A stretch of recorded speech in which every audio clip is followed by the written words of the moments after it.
നമസ്കാരം, എല്ലാവർക്കും ആമീസ് ഫുഡ് കോർട്ടിലേക്ക് സ്വാഗതം. എൻ്റെ പേര് സുമിത. അപ്പം ഇന്ന് ഞാൻ വന്നിരിക്കുന്നത് പെട്ടെന്ന് തന്നെ ഉണ്ടാക്കാൻ പറ്റുന്ന ഒരു തോരൻ്റെ റെസിപ്പിയാണ്.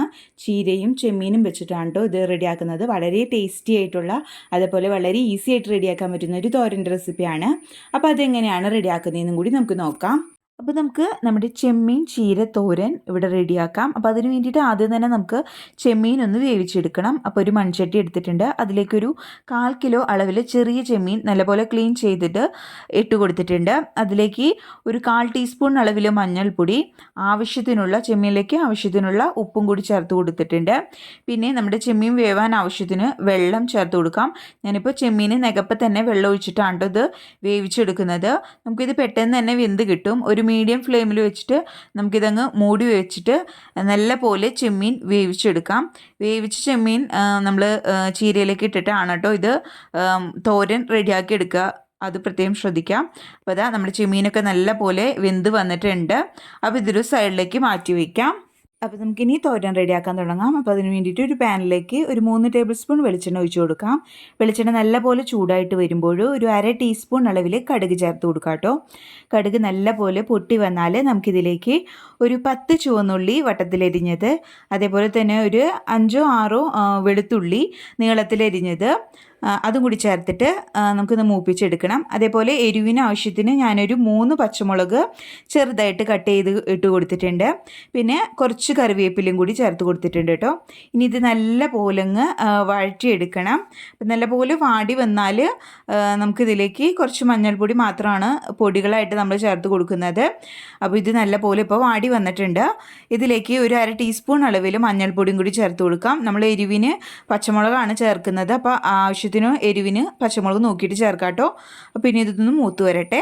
നമ്മൾ മഞ്ഞൾപ്പൊടിയൊക്കെ ഇട്ടിട്ട് നല്ല പോലെ മൂത്ത് വന്നിട്ടുണ്ട്. ഇനി ഇതിലേക്ക് നമുക്ക് ചീര അരിഞ്ഞ് ചേർത്ത് കൊടുക്കാം. ചീര നല്ല പോലെ കഴുകിയതിന് ശേഷം ചെറുതായിട്ട് കട്ട് ചെയ്തതാണ്. ഒരു കെട്ട് ചീരയാണ് കേട്ടോ. അപ്പോൾ അതിൻ്റെ തണ്ട് ഞാൻ യൂസ് ചെയ്തിട്ടില്ല, ഇല മാത്രമാണ് കേട്ടോ എടുത്തിരിക്കുന്നത്. അപ്പോൾ അത് ചെറുതായിട്ട് അരിഞ്ഞത് മൊത്തത്തിൽ അങ്ങ് ചേർത്ത് കൊടുത്തിട്ടുണ്ട്. അപ്പോൾ ഇത് വാടി വരുമ്പോഴും നമുക്ക് കുറച്ച് കിട്ടത്തുള്ളൂ. ഇപ്പോൾ ഒരുപാടുള്ള പോലെ തോന്നും, വാടി വരുമ്പോൾ കുറച്ച് ഉണ്ടാവുള്ളൂ. അതേപോലെ തന്നെ ഈ ഒരു കൂട്ടത്തിൽ തന്നെ നമ്മൾ വേവിച്ച് വെച്ചിരിക്കുന്ന ചെമ്മീൻ ആ ഒരു വെള്ളത്തെപ്പാടി തന്നെ ചേർത്ത് കൊടുക്കാം. പിന്നെ നമ്മുടെ ചീരയിലേക്ക് ആവശ്യത്തിനുള്ള ഉപ്പും കൂടി ചേർത്ത് കൊടുക്കാം കേട്ടോ. എന്നിട്ട് ഇത് നല്ല പോലെ മിക്സ് ചെയ്തെടുക്കാം. അപ്പോൾ ഹൈ ഫ്ലെയിമിൽ തന്നെയാണ് ഈ ഒരു സമയം ഞാൻ വെച്ചിരിക്കുന്നത്. നല്ല പോലെ നമ്മുടെ ചെമ്മീൻ എല്ലാ ഭാഗത്തേക്കും ചീരയുടെ ആകുന്ന വിധത്തിൽ മിക്സ് ചെയ്തെടുക്കാം. അപ്പോൾ ചീരയും ചെമ്മീനും നല്ല അടിപൊളി ടേസ്റ്റാണ് കേട്ടോ കഴിക്കാൻ വേണ്ടിയിട്ട്. അപ്പോൾ നമുക്ക് മുട്ട വെച്ചിട്ടും ഇങ്ങനെ നമ്മുടെ ഈ ഒരു ചീരത്തോരൻ ഉണ്ടാക്കാം കേട്ടോ. അപ്പോൾ ഇതാ നമ്മുടെ ചീരയൊക്കെ നല്ല പോലെ വാടി വന്നിട്ടുണ്ട്. ഞാൻ ഹൈ ഫ്ലെയിമിൽ വെച്ചിട്ട് തന്നെയാണ് ഇത് വാട്ടിയെടുത്തത്. അപ്പോൾ നമ്മൾ നേരത്തെ ചേർത്തതിനേക്കാളും ഇപ്പോൾ നോക്കി തന്നെ കാണാം ഒരുപാട് വാടിയിട്ട് കുറച്ചുള്ളൂട്ട് നമുക്ക് ചീര. അപ്പോൾ ഇനി നമുക്ക് ഇതിലേക്ക് തേങ്ങ ചേർത്ത് കൊടുക്കാം. അപ്പോൾ നടുക്ക് ഞാനൊരു കുഴി പോലെ ആക്കിയിട്ട് ആ ഒരു കുഴിയിലേക്കാണ് തേങ്ങ ചേർത്ത് കൊടുക്കുന്നത്. ഒരു കൈപ്പിടി അളവിൽ തേങ്ങ ചേർത്ത് കൊടുക്കുന്നുണ്ട്. അപ്പോൾ കുറച്ച് കൂടുതൽ തന്നെ തേങ്ങ ചേർത്ത് കൊടുക്കുന്നുണ്ട്. എന്നിട്ട് നമുക്ക് ഈ ഒരു ചീരയൊക്കെ ഒന്ന് തട്ടിപ്പൊത്തി ആ ഒരു തേങ്ങയുടെ മുകളിലേക്ക് അങ്ങ് വെച്ച് കൊടുക്കാം. ഇനി ഇത് നമുക്ക് ഒരു ലോ ഫ്ലെയിമിൽ വെച്ചിട്ട് മൂടി വെച്ച് ഒരു 30 സെക്കൻഡോളം നമുക്ക് വേവിച്ചെടുക്കാം. അപ്പോൾ ഒരു 30 സെക്കൻഡിന് ശേഷം നമുക്കിതൊന്ന് തുറന്ന് നോക്കാം. എന്നിട്ട് ഇത് നല്ല പോലെ മിക്സ് ചെയ്യാം. നമ്മുടെ തേങ്ങയൊക്കെ എല്ലാ ഭാഗത്തേക്കും ആയി വരുന്ന വിധത്തിൽ നല്ല പോലെ മിക്സ് ചെയ്തെടുക്കാം കേട്ടോ.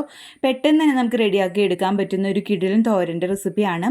നല്ല ടേസ്റ്റാണ് കേട്ടോ കഴിക്കാൻ വേണ്ടിയിട്ട്. ചോറിൻ്റെ കൂടെ ഈ ഒരു കറി ഉണ്ടെങ്കിൽ വേറെ ഒരു കറി വേണമെന്നില്ല. നമുക്ക് അടിപൊളിയായിട്ട് നല്ല ടേസ്റ്റിലുള്ളൊരു കറിയാണ്. അപ്പോൾ ഇതെല്ലാവരും ഒന്ന് ട്രൈ ചെയ്ത് നോക്കാം. അപ്പോൾ ഉപ്പൊക്കെ നോക്കാം കേട്ടോ, കുറവുണ്ടെങ്കിൽ ചേർത്ത് കൊടുക്കാം. അപ്പോൾ ഇത് നല്ലപോലെ മിക്സ് ചെയ്തതിന് ശേഷം നമുക്ക് ഫ്ലെയിം ഓഫ് ചെയ്യാം. അപ്പോൾ ഇത്രയേ ഉള്ളൂ. നല്ലപോലെ നമുക്ക് ഒട്ടും കുഴഞ്ഞു പോവാതെ നല്ലപോലെ ഉതിർന്ന് തന്നെയാണ് ഇത് കിട്ടിയിരിക്കുന്നത്. ഒട്ടും കട്ട പിടിച്ച് പോവാതെ നല്ല അടിപൊളിയായിട്ട് പെർഫെക്റ്റ് ആയിട്ട് കിട്ടിയിട്ടുണ്ട്. അപ്പോൾ ഇത് തീർച്ചയായിട്ടും ഒന്ന് ട്രൈ ചെയ്ത് നോക്കുക. ആദ്യമായിട്ട് വീഡിയോ കാണുന്നവർ ആരെങ്കിലും ഉണ്ടെങ്കിൽ ചാനൽ സബ്സ്ക്രൈബ് ചെയ്യാൻ മറക്കരുത്. വീഡിയോ ഇഷ്ടപ്പെട്ടാൽ ലൈക്ക് ചെയ്യുക. അതേപോലെ ഫ്രണ്ട്സും റിലേറ്റീവ്സും ഒക്കെ ആയിട്ട് വീഡിയോ ഷെയർ ചെയ്യാനും മറക്കരുത്.